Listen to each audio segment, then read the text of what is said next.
Voilà, nous allons prendre nos Bibles dans le livre de Paul aux Corinthiens. 2 Corinthiens chapitre 11. 2 Corinthiens chapitre 11, le verset 2 à 5 et le verset 13 à 15. 2 Corinthiens chapitre 11, le verset 2 à 5 et le verset 13 à 15. Ok. Car je suis jaloux de vous, d'une jalousie de Dieu, parce que je vous ai fiancé à un seul époux, vous présentez à Christ comme une vierge pure. Toutefois, de même que le serpent séduisit Ève par sa ruse, je crains que vos pensées ne se corrompent et ne se détournent de la simplicité à l'égard de Christ. Car si quelqu'un vient vous prêcher un autre Jésus que celui que nous avons prêché, ou si vous recevez un autre esprit que celui que vous avez reçu, ou un autre évangile que celui que vous avez embrassé, vous le supportez fort bien. Or, j'estime que je n'ai été inférieur en rien à ces apôtres par excellence. Verset 13, on continue de parler de ces apôtres. Ces hommes, donc ces apôtres, qui sont considérés comme ces apôtres par excellence, Paul les qualifie, il dit ici, ces hommes sont de faux apôtres, des ouvriers trompeurs, déguisés en apôtres de Christ. Et cela n'est pas étonnant, puisque Satan lui-même se déguise en ange de lumière. Il n'est donc pas étrange que ces ministres aussi se déguisent en ministres de justice. Leur fin sera selon leurs œuvres. Alléluia. Amen. Voilà, ce matin, nous allons parler du rejet de la simplicité du Christ dans cet âge de l'Église. Le rejet de la simplicité du Christ dans cet âge de l'Église. Il y a un rejet, il y a un dégoût, il y a un boycott contre qui? Jésus-Christ, mais pas le Jésus-Christ qui nous est malheureusement présenté, voilà, par le monde et par les églises du monde. Mais le Jésus-Christ que la Bible nous a présenté, il est rejeté dans sa simplicité. Amen. D'accord, nous allons commencer par définir le mot clé, la simplicité. C'est le mot que Paul a employé au verset 3. Toutefois, de même que le serpent séduisit Ève par sa ruse, je crains que vos pensées ne se corrompent et ne se détournent de la simplicité à l'égard de Christ. Alléluia. Simplicité, c'est le caractère de ce qui n'est pas compliqué. On parle de simplicité, une personne qui est simple, c'est une personne dans son caractère qui n'est pas compliqué. C'est aussi ce qui est sans détour. C'est-à-dire, on n'emploie pas trop de détours. Tu vas parler jusqu'à... Non, tu vas directement au but. Simplicité, c'est aussi ce qui est sans déguisement. C'est sans déguisement. C'est-à-dire que ce n'est pas voilé. On te dit la chose exactement, on n'a pas besoin de parabole, pas besoin de... voilà, c'est ça la simplicité. Maintenant, comme ce que Paul essaie de dire ici, c'est que au commencement, la relation entre l'homme et Dieu était une relation qu'on pouvait qualifier de simple. Il y avait la simplicité. La relation n'était pas compliquée. Parce que dans cette relation, il y avait absence de complication. Dans cette relation, l'homme n'avait pas besoin, au commencement, si vous retournez en Éden, voilà, l'homme n'avait pas besoin de faire des sacrifices d'animaux. Voilà, pour s'approcher de Dieu. Amen. Il n'en avait pas besoin. Alléluia. Il n'avait pas besoin de jeûner. OK? Il n'avait pas besoin de persévérer dans la prière. OK? Amen. Voilà. Il n'avait pas besoin de tout ce dont aujourd'hui nous avons besoin. Voilà. Pour nous approcher du Seigneur Dieu, la relation était une relation très simple. Voilà. Dieu descendait en Éden et il parlait avec l'homme. Alléluia. Sans détour. Alléluia. Sans déguisement. Quelqu'un comprend, non? Dit Amen. Et la relation l'homme entre les hommes, entre l'homme et les animaux aussi, était une relation simple. Voilà. Il n'y avait pas de crainte. Il n'y avait pas de peur. Il n'y avait pas à se méfier. Il n'y avait pas de danger pour les animaux de s'approcher de l'homme. D'ailleurs, dans Genèse 2, le verset 18 à 20, quand Dieu voulait créer une compagne pour l'homme, une aide pour l'homme, il a fait venir les animaux. Vous connaissez? Voilà, vers l'homme. Les animaux sont venus vers l'homme parce qu'il n'avait pas peur s'il va les attraper pour les manger. Ou l'homme aussi n'avait pas peur que le serpent, par exemple, puisse le mordre. Non, mais la relation était une relation sans aucune complication. Alléluia. Maintenant, la complication est venue quand il y a eu séduction. C'est ce que Paul est en train d'expliquer ici. Quand le serpent a séduit la première femme. Et puis, c'est là que la relation va se compliquer. Verset 3. Toutefois, de même que le serpent séduit par sa ruse, je crains que vos pensées ne se corrompent et ne se détournent de la simplicité à l'égard de Christ. C'est-à-dire, donc, ça veut dire qu'avant que le serpent ancien devienne pour les séduire, pour les induire en erreur, il n'y avait pas de complications. OK? Il y avait la simplicité. Quelqu'un comprend, non? D'ailleurs, ils étaient nus, ils n'en avaient pas honte. Amen. Voilà, ils ne payaient pas courant, ils ne payaient pas maison, etc., etc. OK? Maintenant, quand le péché est entré dans le monde, la relation est devenue très, très, très compliquée. OK? Nous lisons ici Genèse chapitre 3, le verset 8. Il a dit, alors ils entendirent la voix de l'Éternel Dieu qui parcourait le jardin vers le soir, et l'homme et sa femme se cachaient loin de la face de l'Éternel Dieu au milieu des arbres du jardin. Mais l'Éternel Dieu appela l'homme et lui dit, où es-tu?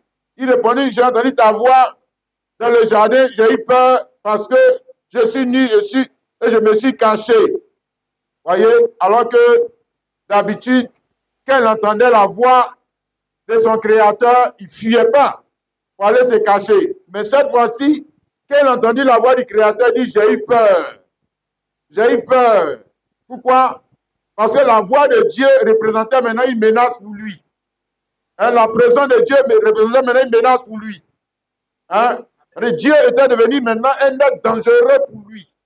C'était dangereux pour lui d'avoir relation avec Dieu. Amen. Et même si on descend l'homme aussi avec les animaux, c'était devenu maintenant, la relation était devenue dangereuse. Oui, parce que si l'homme le trouve, tout l'animal va le tuer. Et l'animal aussi, si, bon, pour se défendre, il va aussi te faire du mal. OK? Donc, nous voyons qu'après le péché, la relation, c'est compliqué. Si vous lisez Genèse 3, le verset 15, notamment, il dit, je m'étais inimitié entre toi et la femme, entre ta postérité et sa postérité, celle-ci écraserait la tête, et tu lui blesseras le talon. Donc, après le péché, on parle d'inimitié. Inimitié, ça veut dire ennemi naturel. Ennemi naturel, là, ce n'est pas l'homme et le diable. Ennemi naturel, c'est l'homme et Dieu. L'homme et Dieu sont devenus des ennemis. Voilà. Ce n'est pas l'homme et le diable. Le diable, après le péché, au contraire, le diable est devenu l'ami de l'homme. Le diable, et jusqu'à aujourd'hui, le diable est l'ami de l'homme. Oui, ça ne me semble pas de réconciliation. OK? 2 Corinthiens 5, 19, sinon Dieu est en Christ pour réconcilier le monde à lui-même. Si on parle de réconciliation, ça veut dire que les deux parties sont imparables. Et le mot que Dieu lui l'emploie pour te montrer qu'il y a un problème dans la relation des deux parties, c'est inimitié. Inimitié, c'est quoi? C'est ennemis. Ils sont devenus maintenant des ennemis naturels. Des ennemis. Je ne parle pas de l'homme et le diable. Hein. Regarde. Je ne parle pas de l'homme et les sorciers. Non, non, non. Je parle de l'homme et puis Dieu. L'homme et son créateur. Sont devenus des ennemis naturels. Hein? Oui, parce que l'homme a des difficultés à comprendre Dieu. La seule chose, la seule personne qui lui est facile de comprendre, c'est le diable. Lui, c'est le diable que l'homme comprend. Dieu, non. Il a des difficultés à le comprendre. Dis Amen.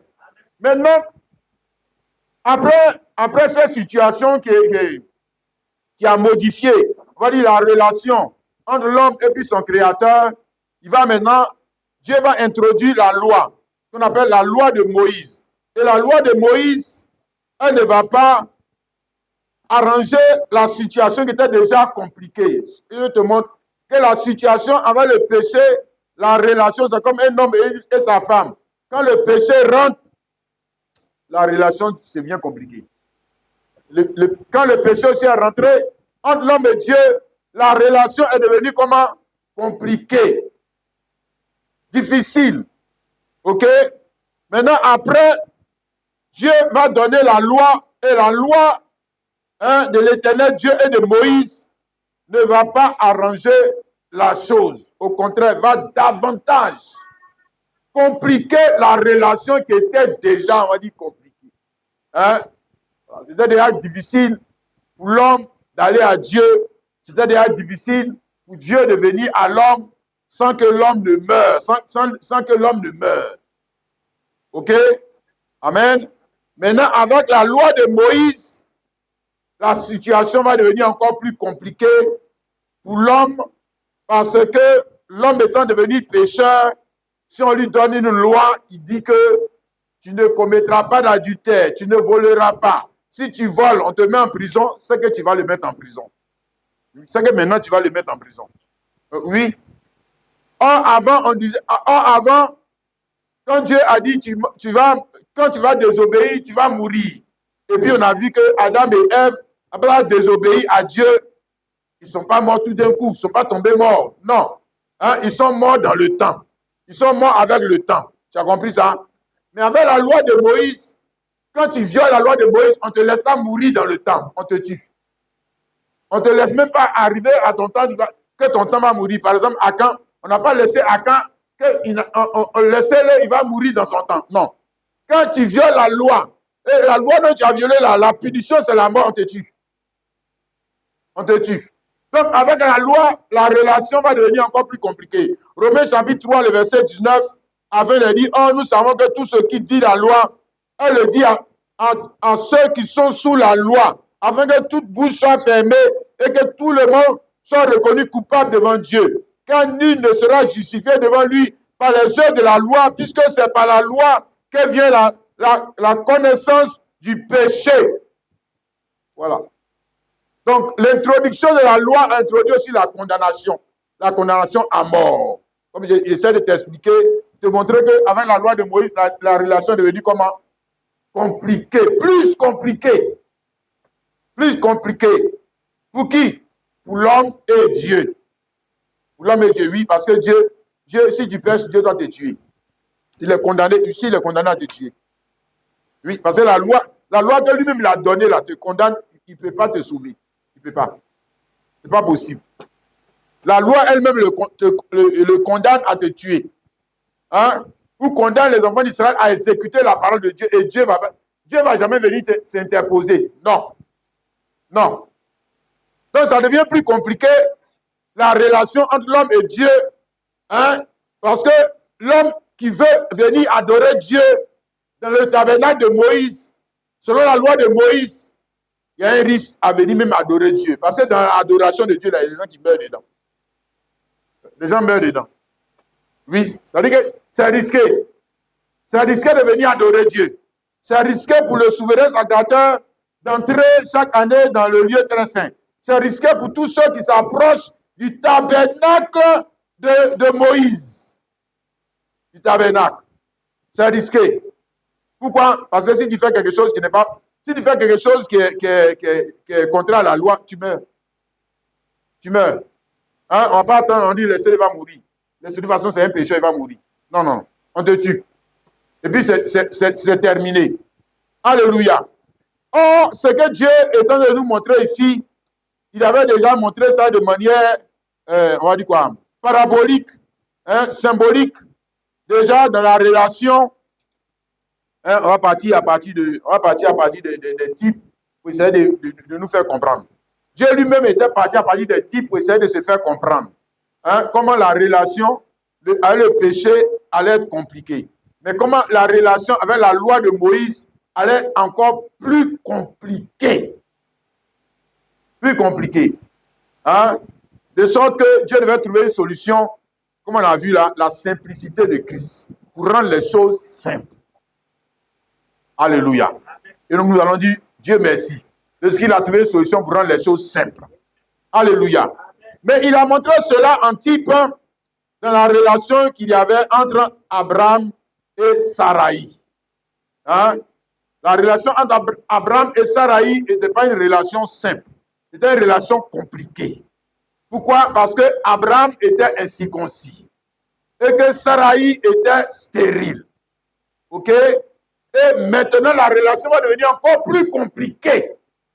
Quand Saraï va dire à Abraham de prendre sa servante pour avoir l'enfant. L'enfant qu'elle ne peut pas donner à Abraham, prends ma servante et puis tu vas avoir l'enfant.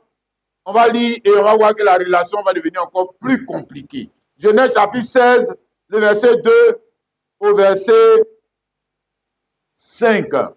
Et Saraï dit à Abraham, voici l'Éternel m'a rendu stérile, viens je te prie vers ma servante, peut-être aurait par elle des enfants. Abraham écouta la voix de Saraï. Alors Saraï, femme d'Abraham, prit Agar, l'Égyptienne, sa servante, et la donna pour femme à Abraham, son mari. Après qu'Abraham eut habité 10 années dans le pays de Canaan, il alla avec Agar, et elle devait enceinte.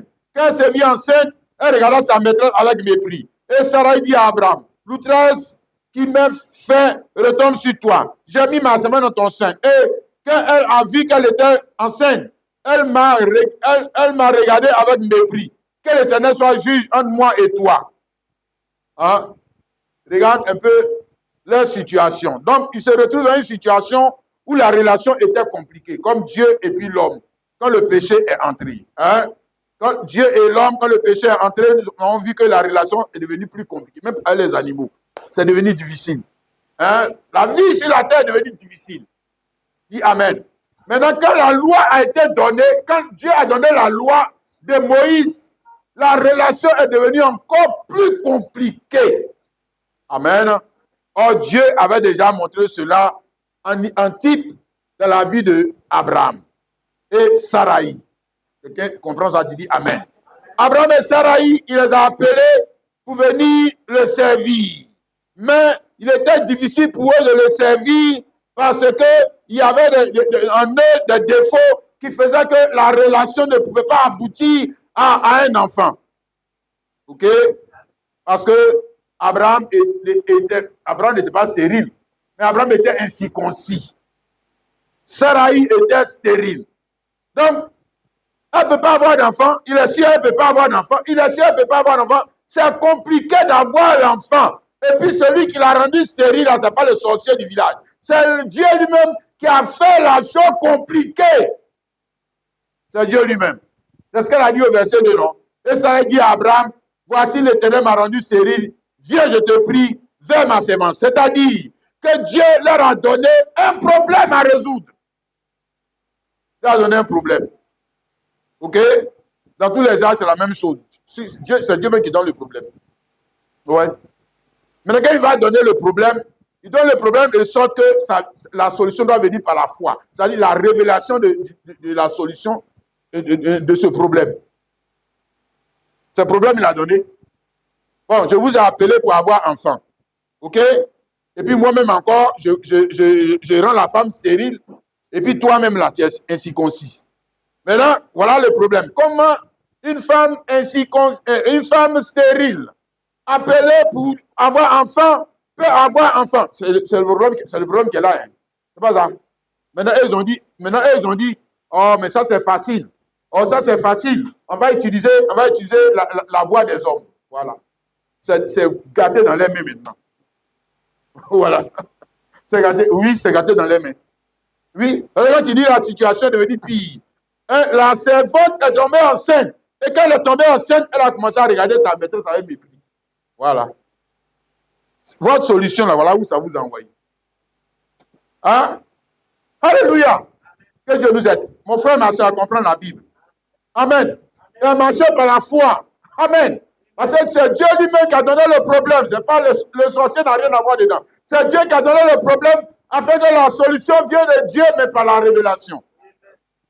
La solution doit venir par la révélation. Alléluia. Et Dieu est en train de parler de quoi? Il est en train de parler de quoi? De la loi de Moïse. Du péché et de la loi de Moïse. Et comment il allait donner la solution. OK? Comment il allait permettre que la mort puisse entrer. Comment il allait permettre que la loi de Moïse vienne encore compliquer notre situation. Oui, c'est Dieu lui-même qui a permis que la mort entre. Et puis après, maintenant, il a donné la loi de Moïse. Ça dit que notre situation devait dire pire même. Ça veut dire que c'est gâté. Là, c'est gâté. Hein? Les frères et la sœur. Galates chapitre 4, le verset 25, hein, 24 à 25. Paul, qui a la révélation du mystère, nous dit ici que ce qui s'est passé avec Abraham, ces choses sont une allégorie. Donc, les choses sont passées avec Abraham. Donc, nous avons pris comme type, c'est une allégorie. C'est-à-dire que c'est un symbole. C'est une représentation. C'est-à-dire que Dieu est en train de parler, mais il n'est pas en train de parler d'Abraham. Il est en train de parler de lui-même et de l'Église. Alléluia. Tu comprends, mon frère, ma soeur? Amen. Mais ces choses sont une allégorie. Allégorie, c'est l'expression d'une idée par une image. C'est-à-dire qu'on veut te dire quelque chose, mais on ne te dit pas ça de manière verbale. On utilise une image pour te dire cette chose. Donc, la vie d'Abraham était quoi? La parole. Mais la parole sous sa forme imparfaite. C'était la parole. Dieu te parlait. Hein? Il parlait de quoi? Mais du mystère du salut. Ou du mystère de l'évangile. Relatif au nom de Jésus-Christ.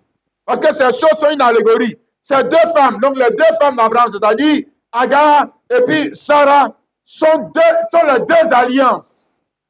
Sont les deux alliances. Ok? Lui du mont Sinaï enfanta pour la servitude, c'est Agar. Car Agar, c'est le mont Sinaï en Arabie. Elle correspond à la Jérusalem actuelle qui est dans la servitude avec ses enfants. Donc Agar, c'est la première alliance. C'est ça qu'il est en train de dire. Agar, c'est la première alliance. On ne pas dit que l'alliance que Dieu a donnée aux hommes sous le nom de l'Éternel Dieu. Et le prophète de cette alliance était Moïse. Ok? Et quand il a donné cette alliance, c'est relation. Alliance aussi, c'est relation. Mais Dieu avait relation avec qui? Dieu avait relation avec le peuple d'Israël. Amen. Et le peuple d'Israël était représenté par Agar.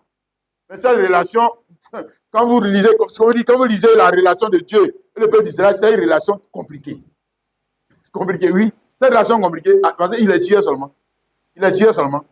C'est la loi, c'est ça la loi. La loi, tu pêches, on n'attend pas que tu meurs de toi-même, on te tue. On te tue. Ok? Amen. Maintenant, Dieu, voyez-vous, nous a montré à Abraham qu'il allait simplifier la relation. Alléluia. C'est ça la bonne nouvelle. Les frères et sœurs, bonne nouvelle, ça veut dire évangile. Alléluia. Et nous avons la bonne nouvelle relative au nom de Jésus-Christ sous sa forme imparfaite dans l'évangile que Dieu a donné à Abraham. Dieu a donné à Abraham l'évangile. Hein? Genèse chapitre 17, le verset 5. On ne t'appellera plus Abraham, mais ton nom sera Abraham. Car je te rends père du multitude de nations. Ça, c'est l'évangile. Mais si ce n'est pas l'évangile relatif au nom de Jésus, c'est l'évangile relatif au nom nouveau, parce qu'il s'appelait Abraham. Tu es d'accord avec ça, non? Et puis on a changé son nom Abraham. Quelqu'un comprend, non? Dis Amen. Et puis maintenant, dans Abraham, là, il y a des promesses. Je te rends père du multitude de nations. Dans Abraham, là, il y a pays. Dans Abraham, là, il y a des bonnes choses qui sont plus élevées que dans Abraham. Abraham, c'est l'incirconcis. Quelqu'un comprend? Dis Amen. Abraham, lui, on lui donne la circoncision. Verset 11. Vous vous circoncirez et ce sera pour vous un signe d'alliance entre moi et vous. Ok? Oui, frère. C'est-à-dire qu'il y a correction du nom. Il y a correction du nom. Il y a correction. Le nom, l'ancien nom là. L'ancien nom est relatif à quoi? L'ancien nom est relatif à une culture. L'ancien nom est relatif à une tradition. L'ancien nom est relatif à un pays. C'est pour ça qu'il dit quitte ton pays, quitte ta patrie, quitte la maison de ton père. L'ancien nom, même les noms même qu'on porte là, derrière le nom là, il y a une doctrine. Quand on dit musulman, ça veut dire qu'il y a doctrine derrière. Quand on dit catholique, ça veut dire qu'il y a doctrine derrière. Quand on dit ivoirien, ça veut dire qu'il y a doctrine derrière. Quand on dit baoulé, ça veut dire qu'il y a doctrine derrière. Le nom, c'est pour ça qu'on ne peut pas prendre n'importe quel nom. Hein? Pourquoi il change son nom? Ok? Parce qu'avec l'ancien nom, il a eu Ismaël. Il a fait ce qui n'est pas bien. Donc ça veut dire qu'ici, il y a rebaptême, il y a correction. Il y a correction de ce qu'il a fait avant. Et puis maintenant, il y a un nouveau départ. C'est Abraham. Lui, c'est une nouvelle créature. Alléluia. Lui, on a vu dans les autres leçons, c'est l'enfant de Dieu. Dis Amen. Il a dépouillé. C'est ça qui est circoncision. C'est-à-dire, il a dépouillé de son nom. Il a dépouillé de sa culture. Il a dépouillé de sa tradition. Il a dépouillé de son ancien arbre généalogique afin de le qualifier pour produire maintenant un nouveau fruit, Isaac. Et puis Isaac, on a dit fils unique. Isaac, c'est fils unique. Oui, c'est fils unique. Isaac, là, c'est fils unique. C'est pas seulement fils. C'est fils unique. Ça dit qu'un fils qui n'est pas comme les autres. Quelqu'un comprend, tu dis Amen. Maintenant, Dieu est en train de parler de qui? Ça veut dire qu'ici, il a simplifié. Il a simplifié. Là où c'était compliqué, il a enlevé dans leur vie tout ce qui compliquait la relation. Il a enlevé. Pour Abraham, il a enlevé le nom. Il a enlevé, il a circoncis. Il a enlevé sa culture. Et puis dans Genèse 17, le verset 15, il a fait aussi pour Sarah. Il a dit qu'elle ne va plus s'appeler Sarai. Elle sera maintenant appelée Sarah. Verset 15. Dieu dit à Abraham, tu ne donneras plus à Sarai, ta femme, le nom de Sarai, mais son nom sera Sarah. Ok? Donc il a changé pour l'époux, il a changé pour l'épouse, afin que les deux maintenant puissent s'unir et puis la relation n'est plus compliquée. Ils ont eu Isaac. Ils ont eu Isaac maintenant. Ça, c'est possible. Sinon, s'ils vont rester dans l'affaire de Sarai et puis Abraham, là, ils ne vont jamais... Ça sera toujours compliqué. Ça sera toujours compliqué. OK? C'est-à-dire que tant qu'on va rester sous l'alliance ancienne de l'éternel Dieu, c'est ce qu'il a besoin de te dire. Tant que tu vas toujours continuer de dire éternel Dieu, la loi de l'éternel Dieu, le nom de l'éternel Dieu, c'est que ta relation avec Dieu sera toujours compliquée. Sous ce visage, sous cette figure, la relation de Dieu avec les hommes était compliquée. Il les tue. Tu ne sais pas ça. Il les tue. Tu pêches, il te tue. Oui, lui, c'est l'éternel Dieu, ce n'est pas Jésus-Christ. Il n'a jamais sauvé le pécheur. Jamais de la vie. Maintenant, Dieu parlait de lui-même. Comme on a essayé de voir ça dans certaines leçons, on va revenir un peu dessus. Dieu parlait de lui-même. Il ne parlait pas d'Abraham. Abraham est trop petit dans l'affaire. Dieu parlait de lui-même. On dit, ce que Dieu au frère Abouaké dit, c'est la parole de Dieu. Parole de Dieu, là, ça ne parle pas d'Abraham. Parole de Dieu, ça ne parle pas ça parle de Dieu. Oui, ça parle de Dieu. Donc, on doit voir Dieu. Quand tu as fini de parler, là, on doit voir Dieu. Si tu as fini de parler, et puis on voit seulement Kwaku Daniel, on voit seulement Branham, on voit seulement ton bishop, c'est que ce n'est pas parole de Dieu. C'est que ce n'est pas parole de Dieu. Non. C'est que tu es en train de nous mentir. Ce n'est pas vrai. Philippiens chapitre 2, le verset 5 à 8, il dit, ayez en vous le sentiment qui était en Jésus, lequel existait en forme de Dieu. Donc, il avait une première forme. Dans les autres leçons, on a pu regarder donc pour arracher d'être égal à Dieu, mais il s'est dépouillé lui-même. Donc, lui aussi, pour lui, là, ce n'est pas quelqu'un qui l'a circoncis. Abraham, je suppose que Abraham, ce n'est pas circoncis lui-même. Abraham, ce n'est pas dépouillé lui-même. Abraham a été dépouillé par quelqu'un d'autre, parce que ce n'est pas son idée. OK? Mais comme Dieu, lui, c'est son idée, on nous dit qu'il s'est dépouillé. Dépouillé, ça veut dire aussi circoncis. Dieu lui-même, c'est circoncis. Alléluia. Il s'est dépouillé lui-même. Mais il s'est dépouillé de quoi? Il s'est dépouillé de quoi? Il s'est dépouillé de tout ce qui, en lui-même, compliquait la relation avec les hommes. C'est de ça qu'il s'agit, mon frère. Oui, parce qu'en Dieu lui-même, ce n'est pas d'abord en toi. C'est en Dieu lui-même, il y avait une nature qui rendait la relation compliquée. En Dieu lui-même. Je parle de l'éternel Dieu. De l'éternel Dieu. L'un de l'éternel. Hein? En lui-même, il y avait une nature. En lui-même, il y avait un caractère. En lui-même, il y avait aussi des lois. En lui-même, il y avait le culte. Il y avait tout ça qui faisait quoi la relation. Mais pourquoi il s'est dépouillé? Pourquoi il s'est dépouillé? C'est de quoi il s'est dépouillé? Il s'est dépouillé de quoi? Hein? Il faut te poser des questions. Maintenant, si tu ne comprends pas, retourne à Abraham. Parce qu'on dit qu'Abraham, c'était une allégorie. C'était une allégorie relative à Dieu lui-même. Même si tu ne comprends pas pour Dieu, là, viens pour Abraham, tu vas comprendre de quoi il s'agit. Tu vas comprendre. Hein? Alléluia. Il s'est dépouillé lui-même en prenant une forme de serviteur. OK? Il s'est dépouillé lui-même en prenant une forme de serviteur. Donc, il n'avait pas une forme de... Il était serviteur, mais il n'était pas serviteur comme il va devenir maintenant, là. Il n'était pas comme ça. Hein? Mais quand il s'est dépouillé lui-même, il prenait une forme de serviteur, devenant semblable aux hommes, il est apparu comme un simple homme. Voilà, la simplicité. Nous allons parler. Maintenant, il vient comme un simple homme. OK? Ça veut dire qu'avant, il n'était pas un simple homme. C'est ce que ça veut dire, le frère. Alléluia. Avant, c'était difficile. Avant, c'était difficile de marcher avec lui. Avant, c'était difficile de parler avec lui. Avant, c'était difficile de l'adorer. Avant, c'était difficile, hein? Oui. Avant, c'était difficile. OK? Le frère, est-ce que tu comprends ce qu'on essaie de te dire ce matin? Alléluia! Avant, c'était difficile. Amen. Avant, c'était difficile de chanter. Toi, petit baoulé, tu rentres dans le cul de l'Éternel. Tu ne peux même pas balayer les temples là. Tu ne peux pas. Il faut rester loin là-bas. Reste dehors là-bas. Tu ne peux pas. Même les enfants d'Israël, ce n'est pas eux tous qui rentraient dans le tabernacle. OK? Voilà. Parce que la relation était trop compliquée. Comme la relation était compliquée, il y avait des gens qui représentaient, comme les députés, qui représentaient les enfants d'Israël auprès de Dieu. Voilà. C'est ce qu'on appelait les Lévites. Tu me comprends, mon frère, ma soeur? Dis Amen. Et puis, on ne payait pas les dîmes dans tous les endroits. On ne payait pas les offrandes dans tous les endroits. On n'adorait pas Dieu dans tous les endroits. Il y avait un seul endroit où il fallait adorer l'éternel Dieu. C'était à Jérusalem, messieurs. C'est là-bas qu'on faisait Pâques. C'est là-bas qu'on faisait Pentecôte. C'est là-bas qu'on faisait Soukhot. C'est là-bas qu'on faisait la fête des tabernacles. C'est là-bas qu'on faisait toutes les offrandes. C'est là-bas qu'on faisait le culte de Dieu. Donc, imagine-toi, si tu te trouves, peu importe le pays, peu importe la ville dans laquelle tu te trouves, le jour de la Pâque, regarde le transport que tu dois payer, toute la complication que tu dois faire pour arriver à aller adorer Dieu. Regarde. Hein? Regarde toi-même, imagine-toi. Un peu. Amen. Et puis même quand tu arrives là-bas, tu ne peux pas rentrer dans le temple. Il faut rester dans le... Quand on dit temple, même Jésus-Christ n'est jamais rentré dans le temple. Parce que quand on dit Jésus est allé dans le temple, là, il était dans le parvis, c'est-à-dire dans la cour du temple. Jésus ne peut pas rentrer dans le temple, ce n'est pas possible. Il ne peut pas. Voilà. Ceux qui avaient accès au temple, c'est ça qui est dit dans Nombre 18, le verset 7.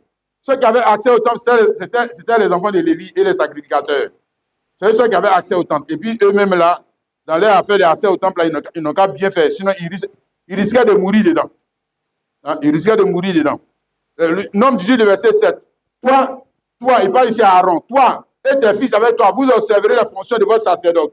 Tout ce qui concerne l'autel, tout ce qui est au-dedans du voile, c'est le service que vous ferez. Je vous accorde en plus dans l'exercice du sacerdoce. L'étranger qui approchera sera puni de mort. L'étranger, le mot étranger ici là, c'est tout enfant d'Israël qui n'est pas lévite. Jésus est dedans. Dans l'étranger là, Jésus est dedans. Les apôtres de Jésus sont dedans. Dans l'étranger là. On dit puni de mort. Donc ça veut dire que ce n'est pas on va te laisser mourir. On va te tuer. On va te tuer. Tu me comprends, le frère et la soeur? Alléluia. Maintenant, on nous dit que Dieu, lui, s'est dépouillé. Regarde comment ça devient intéressant. C'est ça, le frère et la soeur. Pour devenir un simple homme, c'est ça qu'on a vu là, non? Il est devenu un simple homme. Il est devenu maintenant simple homme. Alléluia. Et donc, pour devenir un simple homme, on nous dit qu'il s'est dépouillé. Et c'est ça que nous sommes en train de voir. Mais il s'est dépouillé de quoi? Il s'est dépouillé du nom de l'Éternel. Il s'est dépouillé de la loi de l'Éternel. Il s'est dépouillé des sacrificateurs de l'Éternel. Il s'est dépouillé du temple de l'Éternel. Hein? Ou bien tu n'es pas d'accord? Ah, non, il est devenu un simple homme. Et puis il a encore le même temple. Et il a encore le même sacrificateur. Et il a encore la même loi. C'est ça qui n'est pas simple. C'est ça qui est toujours compliqué. C'est ça qui n'est pas simple. Hein? Ou bien tu n'as pas compris la Bible. Hein? Un prédicateur, c'est que tu n'as pas compris la Bible. Hébreux chapitre 11, chapitre 7, le verset 11 à 12. Il dit, si donc la perfection avait été possible par le sacerdoce lévitique, car c'est sur ce sacerdoce que repose la loi donnée au peuple. Qu'était-il encore besoin qu'il parvienne de sacrificateurs selon l'ordre de Melchisédek et non selon l'ordre d'Aaron? Car le sacerdoce étant changé, il y a aussi nécessairement changement de loi. Mais comment le sacerdoce peut changer? Mais le sacerdoce a changé parce que le souverain sacrificateur, on l'a changé. On l'a changé. Donc, il y a aussi nécessairement un changement de loi. Loi, ça veut dire aussi régime. Le régime a changé. Alléluia. Le régime sur lequel on adorait Dieu. Le premier régime, on a vu que c'était le régime de l'Éternel Dieu. Il faut bien comprendre ça. Le frère, je le répète. Le premier régime, le régime de l'ancienne alliance, c'est le régime de l'Éternel Dieu et ses sacrificateurs. C'est le régime de l'Éternel Dieu et ses prophètes. Moïse fait partie de ces prophètes. Les Isaïe, Malachi, ils font partie de ces prophètes. Hein? Alléluia. Donc, quand on dit que la loi étant changée, le régime aussi a changé, ça veut dire que la figure de Dieu n'est plus la même. Alléluia. Parce que Dieu même s'est dépouillé de tout c'est tout ça qui rendait la relation difficile. Difficile. Ils ont la relation difficile. Amen. Aucun homme, dans ce temps en Israël, ne pouvait faire lui-même sacrifice de mouton à Dieu, lui-même sacrifice de quelque chose à Dieu. Il faut passer par le sacrificateur. Il faut toujours, c'est le sacrificateur. Toujours. Toujours. Et puis, il faut aller à Jérusalem, monsieur. Il faut aller à Jérusalem. Peu importe où tu habites. Va à Jérusalem. C'est lui seul qui peut faire sacrifice, qui a habilité à faire sacrifice, puis Dieu entend. C'est lui seul. OK? C'est lui seul qui est habilité à rentrer dans le lieu très saint pendant les fêtes de Pâques, pendant les fêtes de Pentecôte, pendant les fêtes de Tabernacle, de Sukkot, et puis Dieu entend. C'est lui seul. C'est lui seul. OK? Donc, les autres, ils viennent comme on voit aujourd'hui dans la plupart des églises, il vient, il est assis et puis il regarde. Oui, il est spectateur. Il ne fait pas partie, il n'est pas un ministre. Il n'est pas un ministre de l'éternel Dieu, non. OK? Bien, maintenant on dit que, comme la relation était compliquée, Dieu, pour devenir un simple homme, pour être tellement simple que maintenant il peut être accessible à tout le monde, c'est qu'il doit se débarrasser de ça. Il doit se débarrasser. Dieu, ça doit commencer sur Dieu. Le changement ne peut pas commencer sur toi. Ça n'a aucun sens. Ça doit commencer d'abord sur Dieu lui-même. Si Dieu lui-même, c'est pas lui qui est le leader. C'est pas lui qui est le chef. Ah, c'est ça? Nous, notre façon de faire le leadership, on dit les autres changez. Les autres changez. Le leader, il ne change jamais. Le président, les autres changez. Le mari, les autres changez. Le chef, les autres changez. Le pasteur, les autres changez. Toi, si tu ne changes pas, donc quand c'est une relation, ce n'est pas une relation. Toi, si tu ne changes pas, toi, si tu ne peux pas voir qu'il y a des choses en toi qui compliquent la relation, tu ne peux pas changer. On aura changé. Et si toi, tu ne changes pas, c'est que la relation reste compliquée. Hein? Si nous-mêmes, on avait, si même par notre propre force, on avait réussi à changer, et que Dieu, l'éternel Dieu, était resté l'éternel Dieu, il n'était pas devenu un simple homme, c'est qu'il y avait toujours quoi? Problème. Problème. Oui. Il y avait toujours problème. Que la relation est toujours compliquée. Hein? Maintenant, regarde, je te sonne la trompette selon l'évangile relatif au nom de Jésus-Christ. OK? Il faut percer le mystère de l'évangile relatif au nom de Jésus-Christ pour comprendre comment Dieu a quitté, on va dire quoi, la première forme où la relation était compliquée entre lui et l'homme pour devenir un simple homme. Simple homme, ça veut dire que la relation est devenue plus simple. Alléluia. Maintenant, étant devenu un simple homme, il ne peut plus avoir pour temps plein. Il ne peut plus avoir pour temps plein. On dit que je vais à l'église. Ça là, c'est pas possible. Ça, c'est pas possible. Voilà.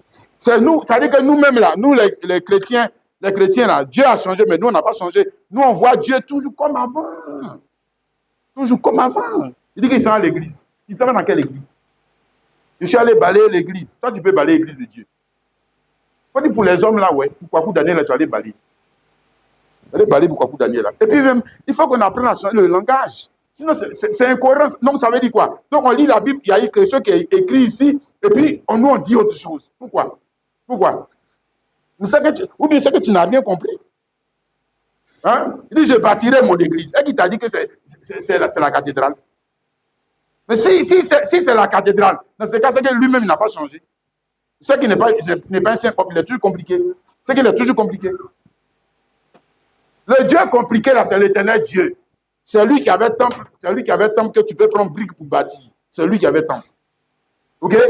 C'est lui pour l'adorer, là. C'est lui pour l'adorer, là. Lui, l'éternel Dieu, pour l'adorer, il faut aller à Jérusalem. Pour l'adorer. Tu ne sais pas ça?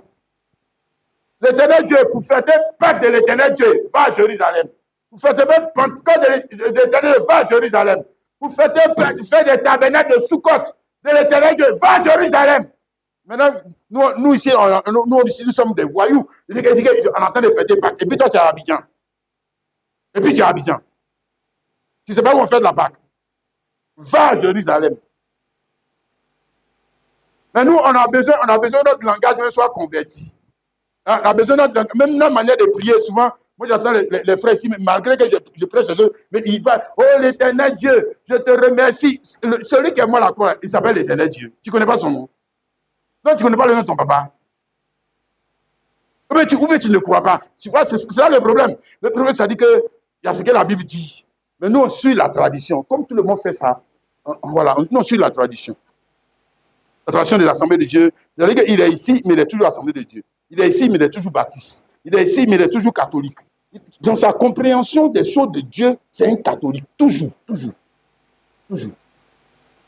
Toujours. Oui. Il faut regarder les bannières, même dans le message, les bannières des gens. Moi, personnellement, je suis scandalisé. Mais comment ça? Mais vous, là, vous lisez la Bible même comment?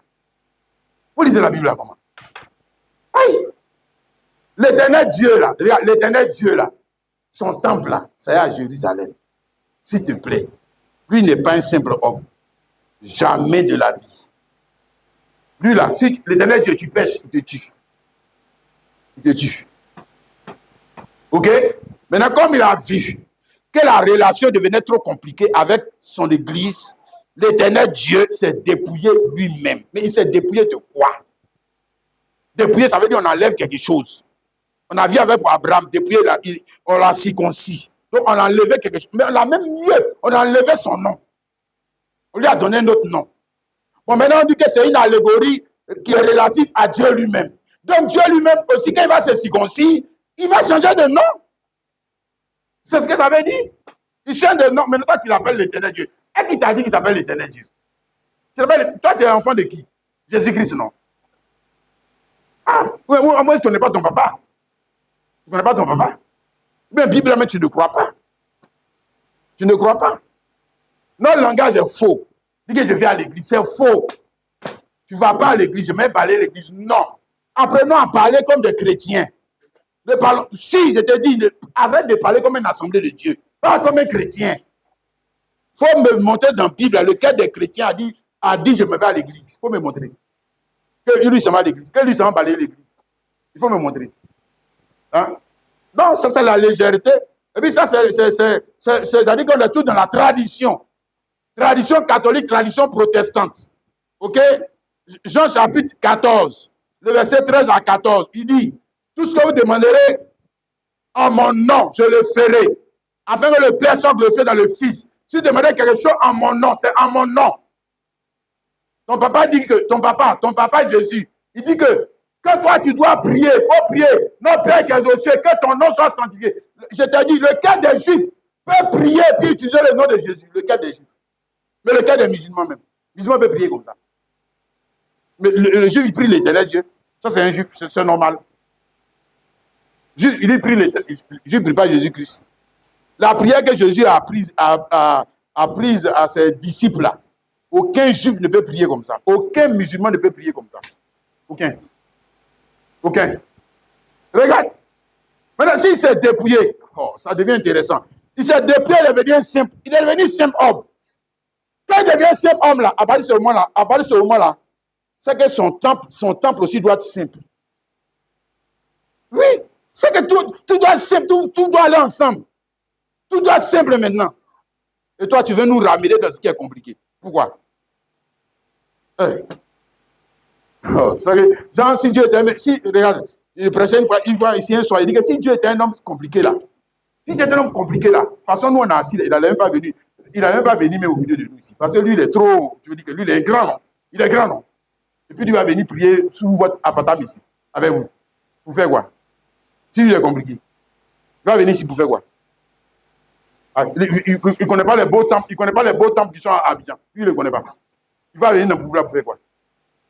Si il est compliqué, vous allez faire votre appartement, simple appartement comme ça, vous êtes assis en bas. Et puis lui, quand vous dites Seigneur Jésus, et puis il vient. Pourquoi lui vient? Pourquoi il vient? Tu crois que s'il était compliqué, il va venir. Toi-même qui est un homme là, est-ce que tu dors sous appartement? Est-ce que c'est sous appartement que tu dors? Hein? Si il est compliqué, lui va venir. Nous-mêmes qui sommes si compliqués, nous-mêmes les hommes pécheurs, si compliqués, les choses même simples, là, nous on veut toujours si compliqué. Mais si Dieu même il veut faire comme nous là, tu crois qu'il va marcher avec toi? Tu crois qu'il va marcher avec toi? Oh, c'est qu'il va choisir. C'est qu'il va choisir les gens aussi de son rang. Il va choisir aussi les gens de son rang. Il ne va pas venir. Il va faire quoi avec ces pauvres types? Il va faire quoi avec eux? Il gagne quoi avec eux? Hein? Non? Regarde, je te montre que Quand il s'est dépouillé, c'est que dépouillé, ça veut dire qu'il faut regarder. Ce qui était ancien là, c'est fini. Il a enlevé ça de sa vie. C'est ce que ça veut dire. Il a enlevé ça de sa vie. Il est devenu Jésus-Christ. Le simple homme. Ce que Paul a dit, simplicité à l'égard de Christ. Ça veut dire que, donc, ça veut dire que ce qui était compliqué là n'est plus dans sa vie. Il a enlevé. OK? À partir de là, où est son temple? Où est son église? C'est la question qu'il faut te poser. Mais le temple est où maintenant? Quels sont les ministres? Qui sont les ministres qui servent dans ce temple? Ils sont où? Il ne peut pas prendre les anciens. Comme les gens veulent nous enseigner dans le dîme que non, les pasteurs sont des lévites. Ah, donc vous voulez nous ramener dans là où c'était compliqué. C'est là-bas que vous voulez nous ramener. Là, les pasteurs ne sont pas les lévites. Ce n'est pas vrai. C'est faux. Dans ce cas, c'est qu'il ne s'est pas dépouillé. Regarde. Quand il devient un simple homme, il a pour temple qui? Et pour lieu d'adoration qui? Le croyant. Le chrétien, c'est son église. Quand il dit je bâtirai l'église, monsieur, il ne parle pas de ce bâtiment-là. Il parle de toi. Quand il dit temple, là, lui, il ne parle plus d'ancien temple. Il parle de toi. Maintenant, si tu as des difficultés à parler ce langage, c'est que tu as un problème. C'est que tu as un problème. C'est que tu es encore baptiste. Tu es encore baptiste. Le chrétien, non. Les chrétiens ne parlent pas comme ça. Les chrétiens ont un nouveau langage. Parce que les choses anciennes sont passées. Maintenant, on rentre dans les choses qui sont simples. OK? 1 Corinthiens 6, le verset 19 à 20. Savez-vous pas que votre corps est le temple du Saint-Esprit qui est en vous, que vous avez reçu de Dieu et que vous n'appartenez point à vous-même, car vous avez été racheté à un grand prix. Glorifiez donc Dieu dans votre corps et dans votre esprit qui appartiennent à Dieu. Ça, il est devenu un simple homme.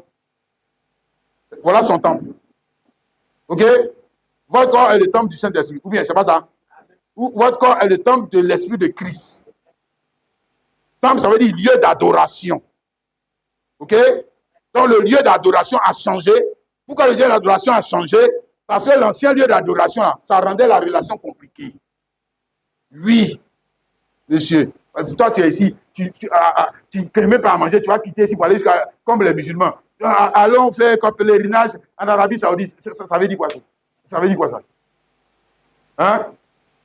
On dit, viens prier. Viens prier, il doit aller prendre Sedi Daga. Il doit aller prendre Sapélé. Viens prier, il doit aller prendre Nat. Tout ça, c'est pourquoi? C'est pourquoi tout ça là?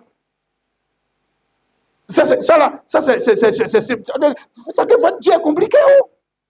On ne peut pas les prier sans Sedi Daga. On ne peut pas les prier sans Chapelé. On ne peut pas les prier sans Nat. On ne peut pas les prier. Votre Dieu est difficile. Oh? C'est une affaire dure. Oh? Et puis même, tiens, il faut même encore te positionner. Il faut te positionner d'une manière pour regarder dans un certain lieu. C'est une affaire compliquée. Hein? Mais ça, c'est avant. Dans Israël, dans Daniel chapitre 6, le verset 10, on dit que Daniel priait 3 fois par jour en direction de Jérusalem. Eux aussi, ils faisaient ça. Aucun d'eux n'a jamais dit notre Père qui est aux cieux, direction ciel, jamais. Jamais. OK? Maintenant, les chrétiens aussi, on vient maintenant dire que venez, on va prier, on va faire le culte, on va chasser les démons. D'abord, ils vont commencer à se sanctifier. Les frères, commençons le culte. Non, on n'a qu'à se sanctifier. Ils vont commencer à se sanctifier. Seigneur, pardonne nos péchés. Seigneur, pardonne nos péchés. Ils ont fini. On dit, bon, on va chasser les démons. Ils vont chasser les démons. Mais le Seigneur, le Saint-Esprit n'a qu'à venir. Le Saint-Esprit n'a qu'à venir. Puis les frères là-bas, toi, il faut présenter le moment au Seigneur. Tous ces détours là, c'est pourquoi? C'est pour faire quoi? Ça montre qu'on est encore des enfants. Je sais que votre affaire de dire, là, vous êtes encore c'est bien. C'est bien. Hein? Mais pourquoi vous ne commencez pas le culte même directement? Ça fait quoi? C'est pas vous qui êtes le temple. Hein? Pourquoi vous ne commencez pas le culte? C'est quoi tous ces détours que vous voulez faire là? Vous voulez dire quoi même? Vous voulez dire qu'on est encore dans l'ancienne relation. Hein? Où les enfants d'Israël venaient, ils devaient laver leurs pieds, les sacrificateurs devaient laver leurs pieds, ils devaient laver dans leurs narines, etc. Maintenant, puis on vient maintenant s'approcher des dieux. Tout ça, c'est quoi? Vous faites quoi? Donc on allait venir ici avec les séries d'Aga aussi pour nous laver. Vous faites quoi? Nous, on a la parole et le sang de Jésus. L'Esprit de Dieu qui est permanent.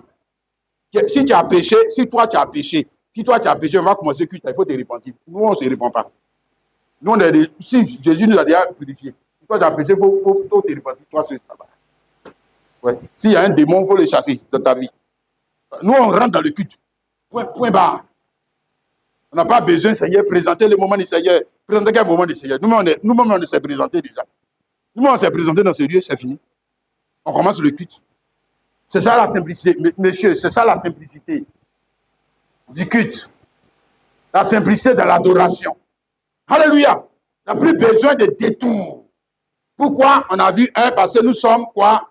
Nous-mêmes le temple, le lieu d'adoration. OK? Étant le lieu d'adoration, tu ne peux pas venir me dire que le culte est fini, on n'a qu'à partir à la maison. Frère, il faut prier pour la fin du culte. Le culte ne peut pas finir, puisque c'est toi le lieu d'adoration. Monsieur, madame, culte ne finit pas. Je répète, culte chrétien ne finit pas. Ça ne finit pas. C'est pas toi le lieu d'adoration. Et pourquoi tu veux que le culte n'a qu'à finir? Que le culte n'a qu'à finir. Donc c'est un petit fétiche qui est ici. Maintenant on s'en va, Jésus, nous on te laisse, on s'en va. C'est ça. Ah! Et vous réfléchissez toi-même. Est-ce que c'est du n'importe quoi? Hein? Non, tu as le temple, le lieu d'adoration où Dieu a choisi de mettre son nom. OK? Ce n'est pas seulement Jésus. C'est maintenant l'homme en qui Jésus se trouve. C'est lui le lieu d'adoration. Parce qu'étant devenu un simple homme, il ne peut pas avoir le même temple. Ce n'est pas vrai. Ce n'est pas vrai. Dans ce cas, il n'est pas simple. Dans ce cas, il n'est pas simple. C'est ça qu'il est toujours compliqué.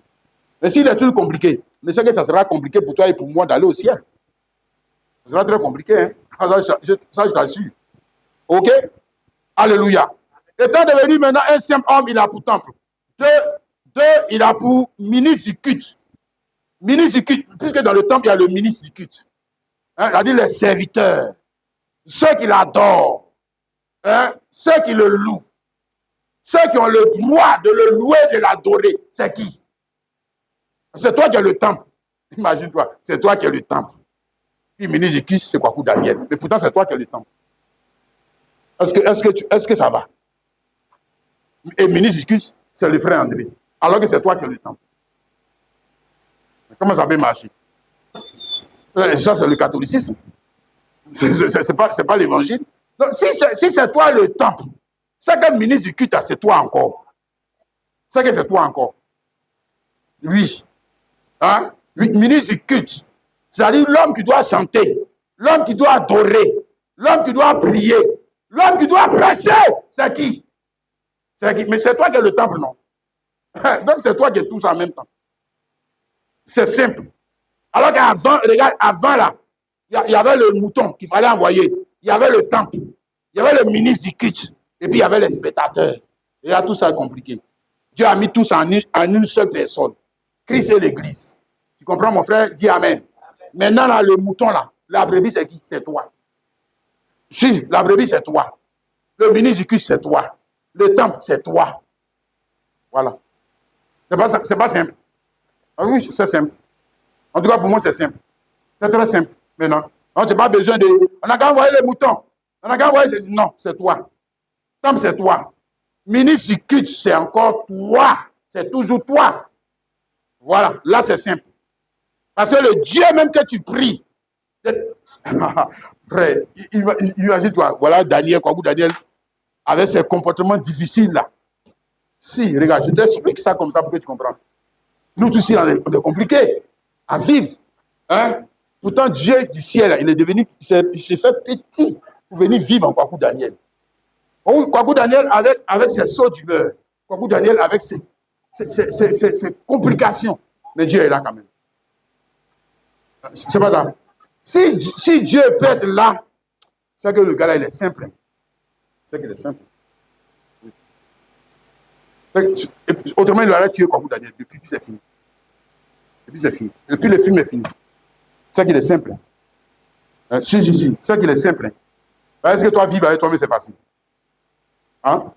Est-ce que vivre avec toi, c'est facile? Mais Dieu, lui, il est en toi, non? Mais tu ne crois pas en ça? Il est en toi, non? Et puis, il est toujours là, non? Et puis, il est toujours là, non? Et puis, il ne va pas. D'accord. OK? 1 Pierre 2, le verset 4 à 5. Dit, approchez-vous de lui, pierre vivante, rejetée par les hommes, mais soyez précieux devant Dieu, et vous-même comme des pierres vivantes, édifiez-vous pour former une maison spirituelle, un saint sacerdoce, afin d'offrir des victimes spirituelles agréables à Dieu par Jésus-Christ. Verset 9. Vous, au contraire, vous êtes un race élue, un sacerdoce royal, une nation sainte, un peuple acquis, afin que vous annonciez les vertus de celui qui vous a appelé des ténèbres à son admirable lumière. Alléluia.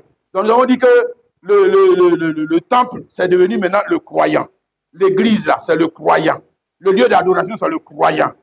2, le ministre du culte. OK? Amen. C'est ça qu'il est en train d'expliquer ici, là. Hein? Vous êtes un saint sacerdoce. Donc, le ministre du culte, c'est encore le croyant. Le temple, c'est le croyant. La brebis, c'est le croyant. Le ministre du culte, c'est encore toi. OK? Le ministre du culte, là, c'est pas seulement le frère André. C'est toi. Toi. Voilà. C'est pour ça que dans cette assemblée, nous disons, après qu'on a donné chant, là, toi aussi, viens chanter. Parce que toi aussi, tu nous conduis dans le culte, non? Toi aussi, tu peux nous conduire dans le culte, non? Oui. Toi aussi, c'est ton droit. C'est ton droit. De nous conduire dans le culte. C'est ton droit. On n'est pas venu regarder quelqu'un chanter. Non. On est venu tous pour adorer. On n'est pas venu pour que quelqu'un vienne nous conduire. Non. Nous aussi, on peut conduire. Toi aussi, tu peux le faire. Tu en as le pouvoir. Pourquoi? Parce que tu es aussi un ministre du culte, non? Je ne suis pas ministre du culte. Ministre du culte, ça veut dire quoi? Conduire le culte. Ou bien, c'est pas ce que ça veut dire. Conduire l'adoration. C'est ça le ministre du culte. OK? Non, ce n'est pas des églises compliquées. Ce n'est pas des églises compliquées où les gens sont des spectateurs, puis eux-mêmes, ils ont établi des ministres du culte. Ça, c'est des églises des hommes. C'est pour les hommes. Où c'est compliqué. Tu veux parler, mais c'est compliqué. Tu veux chanter, c'est compliqué. Tu veux dire si c'est compliqué. Tu peux rien dire. Jean, tu es venu regarder la chorale, regarder le groupe vocal, regarder les autres, puis toi, tu t'en chez toi. Pourtant, toi-même, tu es ministre du culte. Ça, c'est quelle église, ça? Église Azou. C'est quelle histoire d'église, ça? Maintenant, nous autres là, on nous a tellement, comment on dit quoi? On nous a tellement tordu l'idée que quand on lui montre la parole, il a peur de faire ce que la parole dit de faire. Il a peur. Oh, quand même. Non, si je fais ça, je vais aller en enfer. Quel enfer? Le ministre du culte, c'est toi. Alléluia. Il dit sacerdoce royal. Ça veut dire qu'ils ne sont pas seulement ministres du culte, ce sont des rois. Ce sont des rois. OK? Amen. Donc, ça veut dire que si on doit mettre une chaise royale pour Kwaku Daniel, on doit mettre une chaise royale pour vous tous. Vous tous ici, parce que vous êtes des rois aussi. Ouais. Ce n'est pas l'église banana là. Où les chrétiens, c'est les chrétiens eux-mêmes. Ils ont créé une chaise particulière pour les pasteurs que gens, eux, veulent donner le respect aux pasteurs. Mais est-ce que c'est comme ça que Jésus a dit de lui donner du respect? Hein? On va lui donner du respect. On va l'appeler. On va plus l'appeler pasteur, on va l'appeler papa. Là, c'est le respect. Et puis la sœur qui est là-bas, là, c'est maman. C'est papa. C'est maman. C'est papa. Je me pose la question, je dis, mais les chrétiens même, ils lisent Bible, non? Est-ce qu'ils lisent même? Dans l'église, c'est Jésus. Bon, donc, Jean, toi, tu as plus de respect que Jésus qui a dit qu'on n'a qu'à s'appeler frère. Toi, tu en sais plus que Jésus. Tu en sais plus. Dis que c'est pas grave. Non, mais il faut le respecter. Est-ce que c'est là qu'on dit de le respecter? Me respecter là, ce que je presse là, il faut mettre en pratique. C'est ça, me respecter. C'est pas faire la tradition des hommes. OK? On dit qu'ils seront tous frères. Matthieu 23, le verset 9. Maintenant, aujourd'hui, ce n'est plus frère. Tu n'es plus frère. Le pasteur, tu ne peux plus l'appeler frère. Et puis le chrétien, c'est les chrétiens eux-mêmes qui ont commencé à créer des choses du monde pour envoyer ça dans l'église. Maman tant. C'est notre maman tant. C'est notre maman Véronique. Et puis c'est notre papa Véronique. Et puis lui aussi, il est content. Dans l'église de Jésus. Il est content. La voyousie. On dit les choses des païens. Le respect ou la hiérarchie païenne. On voyait dans l'église de Jésus-Christ. Mais de quelle église me parlez? Pour vous là, même pour Jésus. De quelle église? Vous êtes en train de parler. Hein? Sinon, là, pour Jésus, ils seront tous appelés frères. Mieux, dans pour Jésus, ils sont quoi? Des esclaves. Ils sont tous des esclaves. Et celui qui est le plus considéré là, c'est celui qui est l'esclave. L'esclave des esclaves. Celui qui doit être le plus considéré. C'est ça, c'est pour Jésus. OK? Parce qu'il a simplifié la chose. Matthieu 20, le verset 25 à 28. Jésus les appela et dit, vous savez que les chefs des nations les tyrannisent et que les grands les a servis. Il ne sera pas de même au milieu de vous. Donc, il n'en sera pas de même au milieu de vous. Parce que l'Église ne peut pas avoir la même mentalité. L'Église, c'est le royaume de Dieu. L'Église ne peut pas avoir la même conception. L'Église ne peut pas avoir la même vision. Non. Que le monde. Non. Que les gens de ma famille, les gens de Jacob. Non. Non. Dans ce cas, ce n'est pas Église. Dans ce cas, c'est votre Église. Ce n'est pas pour Jésus. Sinon, pour Jésus, il a donné les mesures. Il nous a donné l'esprit qui doit prévaloir dans cette Église. OK? Et le Christ de cette Église, la manière d'adorer, de chanter, le nom qui est par lequel on prie dans cette Église, Jésus-Christ. Pas l'Éternel Dieu, monsieur. Pas Elohim. Non. Jésus-Christ. Regarde, le frère. Je reviens dessus. Je dis, nous soyons sérieux. Vous pensez que si les apôtres de Jésus, là, priaient au nom de l'Éternel Dieu, chantaient encore l'Éternel Dieu, faisaient encore le culte de l'Éternel Dieu, les Juifs allaient les persécuter? Vous croyez qu'ils allaient les persécuter? Si Jésus lui-même continuait de faire les choses au nom de l'Éternel Dieu, on allait les crucifier. C'est ce que vous croyez? C'est ce que vous pensez? Il faut lire encore ta Bible. Hein? Lis encore. Tu vas voir pourquoi on les persécutait. Pourquoi on les persécutait? Parce qu'ils ne priaient plus au nom de l'Éternel Dieu. Ils ne faisaient plus les choses au nom de l'Éternel Dieu. Ils faisaient les choses au nom de Jésus-Christ. C'est pour ça que les Juifs les persécutaient. Parce qu'ils disent qu'ils ont trahi leurs coutumes. Si? Ils ont trahi les coutumes juives. Ils ont régné le Dieu de leur père. Et pourquoi ils font les choses comme ça? Hein? Et que c'est Jésus, ce voyou qu'ils ont crucifié, c'est lui maintenant qui est devenu leur Dieu. Et qu'eux, ils l'ont vu mourir à la croix, et vous dites que c'est lui qui est Dieu. Et ça veut dire quoi ça? Hein? Donc, ils sont de défendre l'Éternel Dieu. Regarde, il n'en sera pas de même parmi vous. Mais quiconque veut être grand parmi vous, qui soit votre serviteur. Quiconque veut être le premier parmi vous, qui soit votre esclave. OK? Oui, qui soit votre esclave. On n'a pas dit qu'il soit votre chef, le patron. Esclave. Ça veut dire serviteur. OK? Ça veut dire esclave. On dit que c'est celui qui met les intérêts de son maître, ou les intérêts de son frère, ou les intérêts de l'Église au-dessus de ses intérêts. C'est ça, esclave. Ou bien, dites-moi, esclave, ça veut dire quoi? Tu es esclave et puis toi, tu mets toi, tes intérêts au-dessus des intérêts de ton maître. Et toi, tu es esclave. Non, c'est que c'est toi qui es le patron. C'est toi qui es le chef. Oui, grand patron. Un grand patron. Mais esclave, ça veut dire que la personne met les intérêts de l'autre au-dessus de ses intérêts. C'est ça, esclave. OK? Il ne considère pas ses intérêts. OK? Quand il s'agit de servir, ce qui fait son plaisir, c'est que les intérêts de l'autre puissent grandir et que lui, son intérêt puisse disparaître. C'est comme ça que notre papa, le Fils de Dieu, Jésus-Christ, nous a rendu le service. Et quand il a fini de rendre le service, son esprit, là, quand son esprit vient en toi, là, voici ce que tu deviens. Tu ne deviens pas patron. Non. Tu deviens esclave. Maintenant, si tu ne veux pas, si tu ne veux pas devenir esclave, c'est que tu ne fais pas partie de son église. Non, c'est que tu es baptiste. C'est que tu es tout ce que tu veux. Mais tu n'es pas dans son église. Et lui, son église, c'est l'église des esclaves. Alléluia. Et un esclave, est-ce qu'un esclave peut être un homme compliqué? Moi, je pose la question, est-ce qu'un esclave peut être un homme compliqué? Celui qui est compliqué, c'est le patron. L'esclave ne peut pas être un homme compliqué. C'est-à-dire qu'on dit, rentre dans les égouts là. Voilà l'autre ça qui sont là. Hey, l'esclave là, venez, enlevez. Tu vas rentrer dedans, hein. Tu vas le faire. Mais si tu as le patron, tu as dit quoi? Tu m'as vu en comment? Tu m'as vu en comment pour me dire ça? Hein? Tu crois que moi je suis ton esclave? Voilà. Voilà. Tu n'es pas esclave, non? Tu n'es pas esclave, non? D'accord. Tu es un homme libre, donc. Voilà. C'est ça? Le frère et la sœur, regarde, on te parle de quelque chose ce matin. Dis Amen.